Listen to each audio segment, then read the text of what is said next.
Right, hello, I'm to Metal Shaper Tom. This is episode 8, at least I think it's 8, it's been a while, of the Austin 7 build. There it is in the background. So, the aim of this episode is to get that car up and running.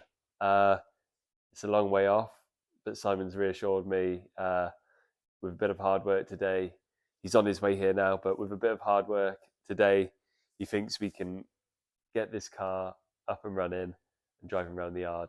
I'll be amazed if we do, and it'll be a huge achievement. So really looking forward to that.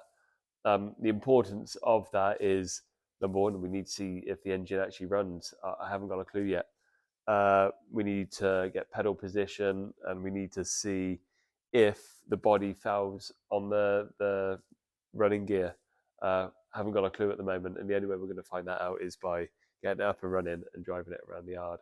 So once we can tick them boxes, the chassis will be put to one side, out the way, thank God, because I'm out of my comfort zone with that.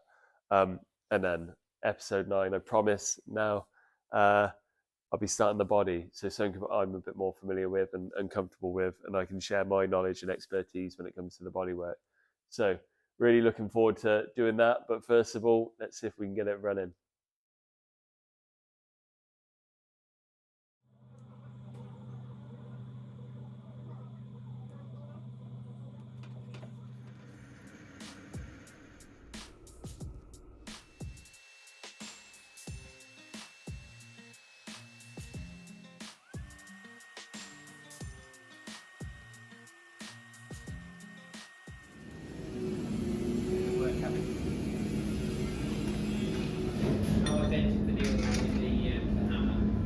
Very good. Did you have sort of scriber? Hey? Did you sort yourself a scriber? Oh, right, oh, okay. Oh, wow, what's that? Made your present. Wow, bloody hell. Put it in the drill and spin it so you can get. So I thought you'd have a decent time.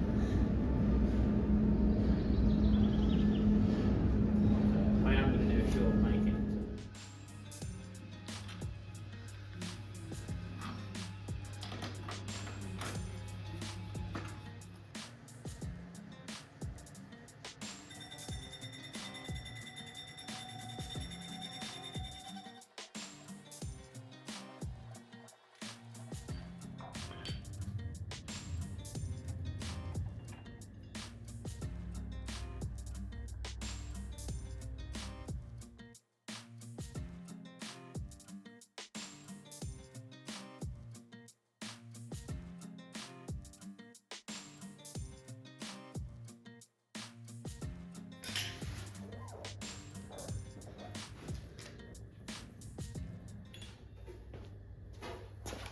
The only thing I am concerned about is the throttle cable. How are we going to? Is that all the movement it has? Oh no, it doesn't.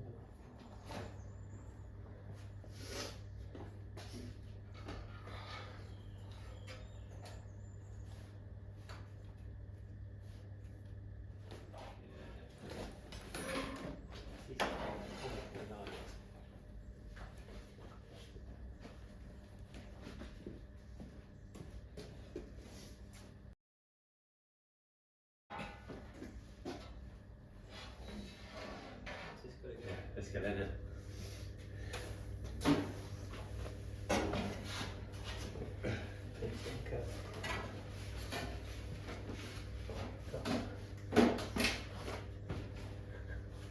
I get loads of room.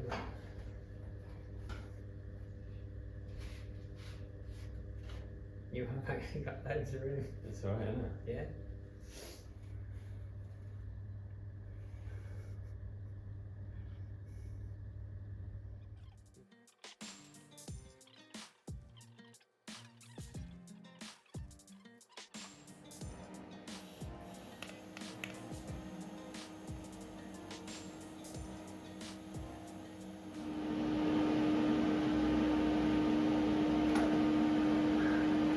Where you can. Okay, so one of the things I've done is make this tunnel and seat there. So I'm not actually going to use this in the car. I'm going to use something along basically a similar design, but I'm not quite happy with the radius on this. It's really bugging me. It doesn't quite match the other side, and I want it to be right. So I'm going to start all that again, but it's not completely wasted. It's good enough to drive around the yard in, and it's given me something to think about when making the new one. I've already started it. It's down there, so yeah, another one of them. It's only going to take me a couple of evenings, and I'll get that in place.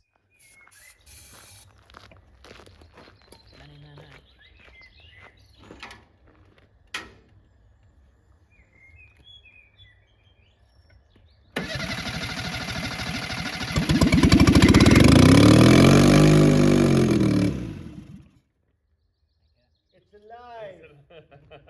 Hello, Treacle. You You got the recorder on, Tom? Yeah. So why does it do it sometimes and not others?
Okay, so I haven't filmed any of this at all, but this is my mock-up pedal position.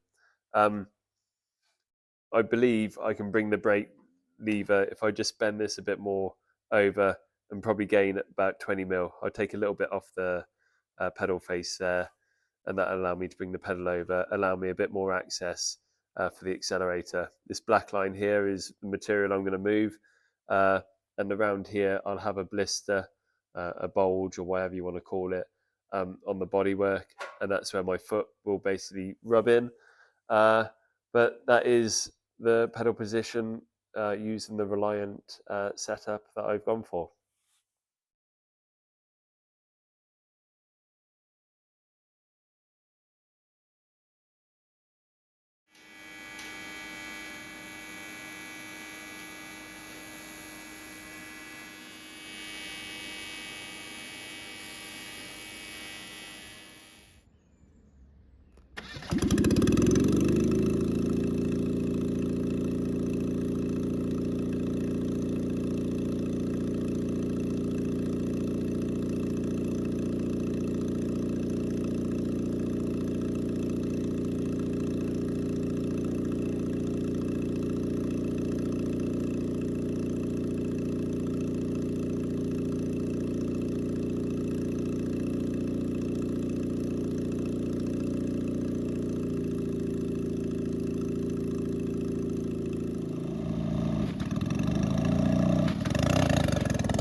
Right then, time to take my first passenger for a ride, I reckon, after all his hard work.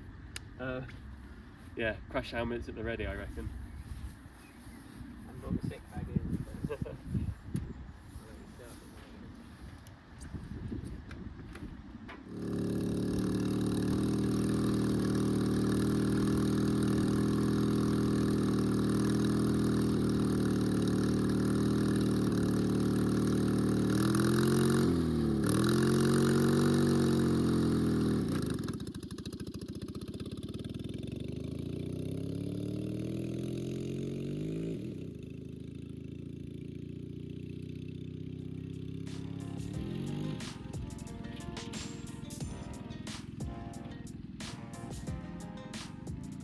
Okay, so not the way I wanted to end the video, but we're going to put a positive spin on it, and we have got an answer for why this terminal thing happened. Basically, I've got an older style gearbox, more of a modern engine, and the clutch configuration doesn't link the two. You've got to get it all right, and the release bearing that I put into the gearbox has let go and basically flung around the inside, causing some damage. So I'm going to have to replace the clutch and get all the right mechanical pieces and get them fitted. So that's the only way we can link this gearbox to the engine that I've got. But that's thanks to a chap in Worcester Way who runs a Reliant spare parts place, very knowledgeable. He's told us all about it. We sent him some photos. We've had a good chat with him. He's basically told us where we were going wrong, and is basically the reason why it let go. So we're lucky enough, really. We were lucky that we got the drives out of it that we did, and it didn't let go sooner. But I won't be driving the car again now until later on in the build. I'm going to crack on with the bodywork now I'll show you the damage that it's caused and what's happened really. So I'll just show you the release bearing. If I show you that there. And of course, you put that over there. But this is meant to ride on a tube like the latest style has. And it's basically let go and flug around the inside there. And then if we just go over here, it's marked it all around here, bent a tooth and knocked a tooth out of there. Hopefully you can see that. So, yeah, yes, it's more money. Not really happy about that. So I'm running out, and I don't really get a lot from the videos. So, yeah, it's another time you got to stick your hand in your pocket and, yeah, fork out for something like this. Luckily enough, the parts are quite cheap. But again, I'm not going to worry about that for the moment. It's on to the bodywork now. Right, okay, I think that's a good place to stop in this episode. If you want to support the channel in any way, head over to my PayPal link and leave us a tip in the paint pot. Everything I raise from donations and stuff like that, and anything I sell from the workshop is all going to go into the paint pot and basically save for that process, as it's going to be really expensive and I need to start saving now if I want to get this car complete on time. So yeah, that's a very exciting process in itself. So looking forward to that. I want to thank Simon for giving up his time and coming over and helping me with this. Also, Rory and his family on the Friday night getting that engine going. So without these people helping me, this project becomes very difficult. And this is where I'm open to transferring my skills or exchanging my skills. I did say at the beginning of the build, if you've got a skill that can help me and I can help you with the metalwork, I'm very willing to trade them skills and learn from other people. So please feel free to get in touch if you want help on your channel or you can offer any help on this build. I'm very willing with that. And that is pretty much it for this episode. What I'm going to do now is strip everything off of this, put the engine and the chassis to one side, and I will in episode 9. I keep saying it, but in episode 9 I will be starting the bodywork. So really looking forward to that. I think that's a good place to stop. So I'll see you then. Ciao.